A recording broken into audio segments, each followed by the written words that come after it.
कभी सोचा है कि लिखने के एक साधारण से दिखने वाले औजार मतलब एक कलम में कितनी शक्ति छिपी हो सकती है। सोचिए, एक कलम जो सिर्फ स्याही और कागज का मिलन नहीं कराती बल्कि किसी राष्ट्र के भाग्य की रेखाएं खींचती है। हाँ, बिल्कुल। आज हम भारत के संविधान और उसे आकार देने में इस्तेमाल हुए एक ऐसे ही ऐतिहासिक उपकरण की गहराइयों में उतरेंगे। बिल्कुल। आज की हमारी चर्चा का जो केंद्र बिंदु है, वो है डॉक्टर बाबा साहेब अम्बेडकर की वो खास कलम, हाँ, जिसे उन्होंने भारत के संविधान जैसे इतने बड़े दस्तावेज को तैयार करने के लिए इस्तेमाल किया था। हाँ, तो ये कहानी सिर्फ एक कलम की नहीं है, सही। बल्कि उस सोच और उस प्रक्रिया की भी है, जी। जिसने हमारे आज के भारत की नींव रखी। हाँ, और जो जानकारी हमारे पास है वो इस कलम के मतलब बारीक डिटेल्स, इसका ऐतिहासिक वजन और इसका जो पूरा सफर रहा है उस पर रोशनी डालती है। जी। तो आज इस खास चर्चा का हमारा लक्ष्य यही है कि इस कलम की पूरी कहानी को परत दर परत खोलें। हाँ। ये कौन सी कलम थी, इसकी क्या खासियतें थीं, इसका ऐतिहासिक और प्रतीकात्मक महत्व क्या है और आज ये अनमोल धरोहर कहाँ रखी है। एकदम सही कहा। ये सिर्फ एक लिखने की चीज नहीं है, ये इतिहास का एक टुकड़ा है, विचारों का प्रतीक है। तो चलिए इसकी कहानी शुरू करते हैं।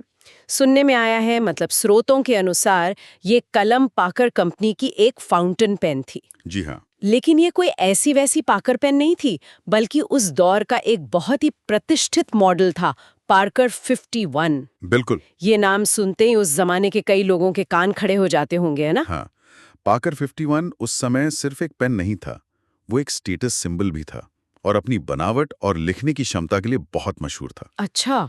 ये अमेरिका में बनी थी। सोचिए, वो दूसरा विश्व युद्ध खत्म होने के बाद का समय था। हाँ, हाँ। नई तकनीकें आ रही थी और पाकर 51 उनमें से एक थी। इसका डिजाइन भी वो अपने समय से काफी आगे माना जाता था। वो कैसे? क्या खास था उसमें? वो जो उसका निब होता था ना, वो छिपा हुआ रहता था, ढका हुआ, हुडेड निब कहते हैं उसे। अच्छा, तो हाँ। उससे स्याही जल्दी सूखती नहीं थी और लिखने में एक अलग ही रवानी, एक स्मूथनेस आती थी। तो इसका डिजाइन भी खास था और दिखने में कैसी थी ये? कुछ पता चलता है? हाँ, विवरण मिलते हैं। जो मॉडल आमतौर पर बाबा साहेब से जोड़ा जाता है, उसकी बॉडी काले रंग की थी और कैप सुनहरा। सुनहरा क्या? हाँ, शायद रोल्ड गोल्ड होगा या सोने का पानी चढ़ा हुआ। मतलब दिखने में शालीन थी, गंभीर थी, लेकिन साथ ही मॉडर्न भी लगती थी। कहते हैं कि इसमें जो स्याही इस्तेमाल होती थी वो भी कुछ खास थी, जल्दी सूखने वाली पाकर सुपर क्रोम इंक। अच्छा। हालांकि बाद में शायद सामान्य स्याही इस्तेमाल करने की सलाह दी गई थी, पर उस दौर में इसे कहा जाता था the pen that writes like a dream. वो कलम जो सपने की तरह लिखती है, वाह। हाँ, मतलब ये सिर्फ मार्केटिंग नहीं थी, ये सच में लिखने में बहुत सहज और भरोसेमंद मानी जाती थी। ये जानना दिलचस्प है कि संविधान जैसे इतने जटिल और गंभीर दस्तावेज को लिखने के लिए एक ऐसी कलम चुनी गई जो अपनी रवानी और विश्वसनीयता के लिए जानी जाती थी। बिल्कुल। तो इस तकनीकी खूबी और प्रतिष्ठा के अलावा ये कलम डॉक्टर अंबेडकर के लिए और भारत के लिए इतनी खास क्यों बन गई? इसका असली महत्व क्या है? देखिए, इसका असली महत्व इसके इस्तेमाल में छिपा है। जैसा आपने कहा, ये सिर्फ एक खूबसूरत या महंगी कलम होने से कहीं ज्यादा थी। हाँ, हाँ। इसी कलम की नोक से डॉक्टर आम्बेडकर ने भारतीय संविधान का पहला प्रारूप, मतलब वो पहला ड्राफ्ट तैयार किया। पहला ड्राफ्ट संविधान का? हाँ, प्रारूप यानी संविधान का वो पहला लिखित ढांचा, जिस पर फिर संविधान सभा में, मतलब देश भर से चुने गए प्रतिनिधियों की उस सभा में, हाँ, हाँ, जिसका काम ही संविधान बनाना था, हाँ। उसमें फिर विस्तार से चर्चा और बहस हुई। यानी संविधान की जो पहली इबारत थी वो इसी कलम से लिखी गई। ये सोचना ही अपने आप में कितना मतलब वजनदार लगता है। बिल्कुल। और ये सिर्फ प्रारूप लिखने तक ही सीमित नहीं था मामला। अच्छा। संविधान सभा की जो लंबी और गहन बैठकें चलती थीं, घंटों बहसें होती थीं, उनमें महत्वपूर्ण नोट्स लेने के लिए जो बदलाव होते थे, संशोधन, उनको दर्ज करने के लिए बाबा साहब अक्सर इसी कलम का इस्तेमाल करते थे। ओहो। आप कल्पना कीजिए, देश के भविष्य को तय करने वाले वो शब्द, वो तर्क, वो प्रावधान, सब इसी कलम से कागज पर उतर रहे थे। कई अहम दस्तावेजों पर हस्ताक्षर भी इसी कलम से हुए। इसीलिए इसे महज बाबा साहब की कलम नहीं कहते, बल्कि अक्सर संविधान निर्माण की कलम कहा जाता है। संविधान निर्माण की कलम, ये उपाधि ही अपने आप में इसके महत्व को बता देती है। लेकिन क्या इसका महत्व सिर्फ एक औजार होने तक ही है या इससे गहरे मायने भी जुड़े हैं? बहुत गहरे मायने जुड़े हैं।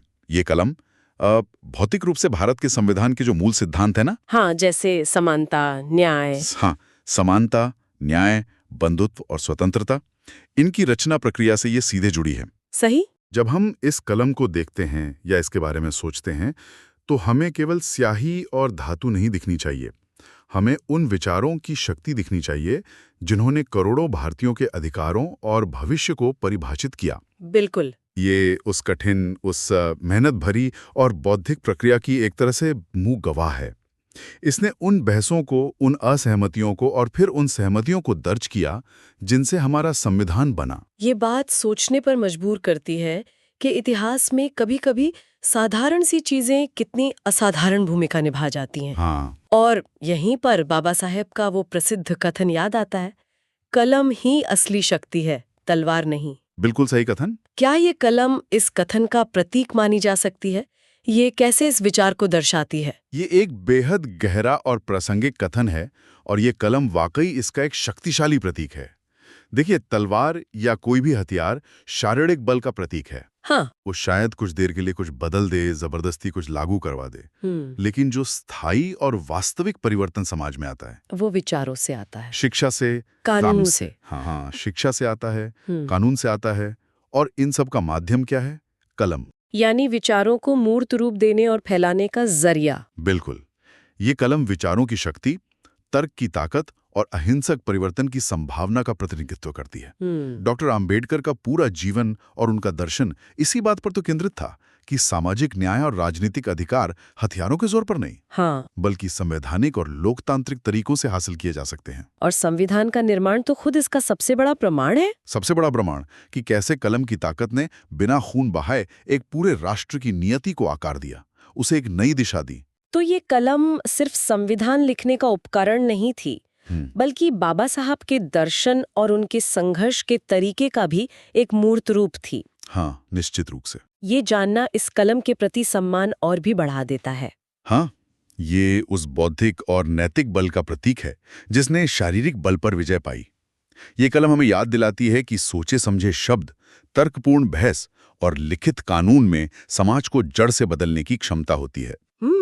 उस दौर में जब देश विभाजन की हिंसा भी झेल रहा था, तब एक कलम से भविष्य का शांतिपूर्ण और न्यायपूर्ण नक्शा खींचना, ये अपने आप में एक बहुत बड़ा संदेश था। हाँ, एक उम्मीद का संदेश। हाँ, ये कलम उस उम्मीद का भी प्रतीक है। ये सब जानने के बाद जाहिर है कि मन में ये सवाल उठता है कि ये ऐतिहासिक धरोहर, इतिहास का ये महत्वपूर्ण टुकड़ा आज है कहाँ? क्या इसे हम जैसे आम लोग देख सकते हैं? हाँ, ये संभव है और ये जानना भी जरूरी है कि ऐसी ऐतिहासिक वस्तुओं को कैसे सहेज कर रखा गया है। ये अमूल्य कलम आज पुणे शहर में है। पुणे में? जी हाँ, पुणे में स्थित डॉक्टर बाबा साहेब अम्बेडकर म्यूजियम में पूरी सुरक्षा और सम्मान के साथ रखी गई है। पुणे में? अच्छा, और म्यूजियम में इसे किस तरह से रखा गया है? क्या कोई भी जाकर इसे आसानी से देख सकता है? इसे बहुत ही सावधानी और गरिमा के साथ प्रदर्शित किया गया है। कलम को एक विशेष रूप से बने कांच के केस में, मतलब डिस्प्ले केस में रखा गया है। ताकि सुरक्षित रहे। हाँ, तापमान और नमी को भी नियंत्रित रखा जाता होगा ताकि इसे कोई नुकसान ना पहुंचे। मतलब ये कि लोग इसे काफी करीब से देख सकते हैं, इसकी बनावट, इसका आकार महसूस कर सकते हैं। लेकिन छू नहीं सकते होंगे? नहीं, सुरक्षा कारणों से और इसे लंबे समय तक बचाने के लिए छूने की अनुमति नहीं है। और ये जरूरी भी है। हाँ, बिल्कुल। ताकि आने वाली पीढ़ियां भी हमारे इतिहास के इस महत्वपूर्ण हिस्से को देख सकें। ये तो बिल्कुल सही है। ऐसी अनमोल चीजों का संरक्षण सबसे जरूरी है। क्या उस म्यूजियम में सिर्फ यही कलम है जो देखने लायक है, या बाबा साहेब के जीवन से जुड़ी और भी चीजें वहां हैं? नहीं, वो म्यूजियम बाबा साहब के जीवन और उनके कामों को ही समर्पित है। तो वहां सिर्फ ये कलम ही नहीं, बल्कि उनके जीवन से जुड़ी कई और महत्वपूर्ण और निजी वस्तुएं भी सहेज कर रखी गई हैं। अच्छा। ये अनुभव को और भी गहरा बना देता है। जैसे कि किस तरह की वस्तुएं हैं वहां? वहां उनके पहने हुए कुछ कपड़े, जैसे उनके सूट। हाँ, वो गोल फ्रेम वाला चश्मा। हाँ, उनका मशहूर चश्मा, उनकी कुछ निजी डायरियां या नोट्स हो सकते हैं, और सबसे महत्वपूर्ण, उनकी ढेरों किताबें देखी जा सकती हैं। किताबें तो होंगी ही। बिल्कुल। हम जानते हैं कि बाबा साहब ज्ञान के कितने बड़े उपासक थे। उनकी लाइब्रेरी बहुत बड़ी थी। म्यूजियम में उनकी कुछ किताबें और पढ़ने लिखने से जुड़ी अन्य चीजें भी हैं। साथ ही उन्हें मिले कुछ सम्मान और उपहार भी वहां रखे हैं। मतलब कलम के साथ साथ उनके जीवन के दूसरे पहलू, उनकी पसंद, उनके व्यक्तित्व को भी समझने का मौका मिलता है। जी हाँ। उस कलम को उनके चश्मे, उनकी किताबों के साथ देखना यकीनन एक अलग ही अनुभव देता होगा। बिल्कुल। ये सभी वस्तुएं मिलकर बाबा साहब की एक ज्यादा पूरी तस्वीर पेश करती हैं। वो सिर्फ एक संविधान निर्माता नहीं थे, हाँ, बल्कि एक गहन विचारक, समाज सुधारक और ज्ञान के साधक थे। म्यूजियम में ये सब एक साथ देखना उस कलम के महत्व को और भी उजागर करता है। आप उस व्यक्ति के जीवन की झलक देखते हैं जिसने उस कलम को थामा था। ये तो वाकई पुणे जाने वालों के लिए एक जरूरी जगह लगती है। हाँ, जो लोग इस ऐतिहासिक कलम और बाबा साहेब से जुड़ी अन्य वस्तुओं को अपनी आंखों से देखना चाहते हैं, उनके लिए क्या कुछ जानकारी आप दे सकते हैं? जैसे म्यूजियम कहाँ है, कब खुला रहता है? हाँ, जरूर। ये म्यूजियम पुणे में सिम्बायोसिस कॉलेज के पास सेनापति बापट रोड पर है। सेनापति बापट रोड? जी, जिसे डॉक्टर बाबा साहेब अंबेडकर संग्रहालय और स्मारक के नाम से जाना जाता है। आमतौर पर यह सुबह करीब 9:30 बजे से शाम 5:30 बजे तक दर्शकों के लिए खुला रहता है। अच्छा। लेकिन मेरा सुझाव है कि जाने से पहले एक बार मौजूदा समय पता कर लें, क्योंकि कभी-कभी छुट्टियों या किसी और वजह से समय बदल सकता है। हाँ, ये सही रहता है। और क्या कोई एंट्री फीस वगैरह है? जहाँ तक मुझे जानकारी है, प्रवेश शायद निःशुल्क है। हो सकता है वहाँ दान की व्यवस्था हो। अच्छा। मुख्य बात यह है कि ये स्थान ज्ञान और प्रेरणा लेने के लिए सभी के लिए खुला है। ये बहुत अच्छी बात है। यानी देश के किसी भी कोने से लोग आकर बिना किसी बड़ी रुकावट के इतिहास के इस महत्वपूर्ण अध्याय से रूबरू हो सकते हैं। हाँ, और ये याद रखना महत्वपूर्ण है कि ये कलम अब सिर्फ डॉक्टर अंबेडकर की एक निजी वस्तु में ही रह गई है। इसे राष्ट्रीय महत्व की धरोहर, एक ऐतिहासिक कलाकृति मतलब एक आर्टिफैक्ट का दर्जा प्राप्त है। यह हमारे गणतंत्र के जन्म का, हमारे संविधान निर्माण के उस बड़े प्रयास का एक जीवंत प्रतीक है। सही कहा। इसे सहेज कर रखना और इसके महत्व को समझना हम सबकी एक तरह से सामूहिक जिम्मेदारी है। सही कहा।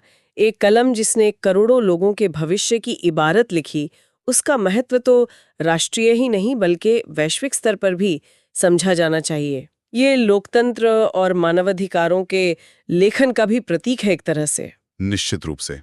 यह हमें याद दिलाती है कि इतिहास केवल बड़ी-बड़ी राजनीतिक घटनाओं, युद्धों या संधियों का लेखा जोखा नहीं होता। हाँ। इतिहास उन व्यक्तियों, उन विचारों और यहाँ तक कि उन उपकरणों से भी बनता है जिन्होंने उन घटनाओं को संभव बनाया। ये कलम उस प्रक्रिया का एक भौतिक अवशेष है, एक फिजिकल रेमिनेंट। तो आज की इस गहरी चर्चा को अगर हम समेटें तो हमने डॉक्टर बाबा साहेब अंबेडकर द्वारा इस्तेमाल की गई उस खास कलम के बारे में जाना। जी। ये पार्कर 51 फाउंटेन पेन थी, जो उस जमाने की एक उन्नत और प्रतिष्ठित कलम मानी जाती थी।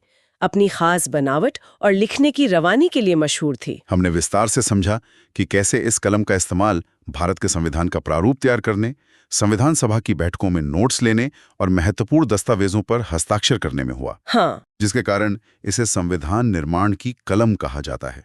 ये महज एक उपकरण नहीं बल्कि उस पूरी मेहनत भरी बौद्धिक प्रक्रिया की साक्षी है। हमने बाबा साहेब के कथन कलम ही असली शक्ति है, तलवार नहीं के संदर्भ में इस कलम के प्रतीकात्मक महत्व पर भी चर्चा की। जी। कि कैसे ये कलम विचारों की ताकत, अहिंसक परिवर्तन और कानून के शासन का प्रतिनिधित्व करती है। और अंत में हमने ये जाना कि ये ऐतिहासिक धरोहर आज पुणे स्थित डॉक्टर बाबा साहेब अंबेडकर म्यूजियम में सहेज कर रखी गई है। हाँ।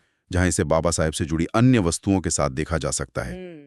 ये स्थान उनके जीवन और हमारे संवैधानिक इतिहास की एक महत्वपूर्ण खिड़की है। बिल्कुल। ये पूरी कहानी हमें दिखाती है कि कैसे रोजमर्रा इस्तेमाल में आने वाली एक साधारण सी दिखने वाली वस्तु भी अपने जुड़ाव और इतिहास के कारण कितनी असाधारण और पूजनीय बन सकती है। और यहीं से एक विचार आगे सोचने के लिए उभरता है, जो शायद सीधे तौर पर ना कहा गया हो, लेकिन इस चर्चा से निकलता है। क्या विचार? कि क्या इतिहास को आकार देने में केवल महान नेताओं और बड़े विचारों की भूमिका होती है, या फिर उन उपकरणों, उन तकनीकों, उन छोटी-छोटी चीजों का भी योगदान होता है जिनका इस्तेमाल उन विचारों को जमीन पर उतारने के लिए किया जाता है, जैसे ये कलम? हाँ, ये गहरा सवाल है। साधारण वस्तुएं ऐतिहासिक प्रतीक कैसे बन जाती हैं? क्या ये सिर्फ उनके इस्तेमाल करने वाले की महानता के कारण होता है, या उस वस्तु में भी कुछ ऐसा होता है जो उसे प्रतीक बनने में मदद करता है? जैसे इस कलम की विश्वसनीयता और इसका मॉडर्न होना, क्या इसने भी इसे संविधान जैसे महत्वपूर्ण काम के लिए उपयुक्त बनाया? हो सकता है। इतिहास में ऐसी और कौन सी वस्तुएं हो सकती हैं जिन्होंने अनजाने में ही सही बड़ी घटनाओं को दिशा दी हो या उनका प्रतीक बन गई हों?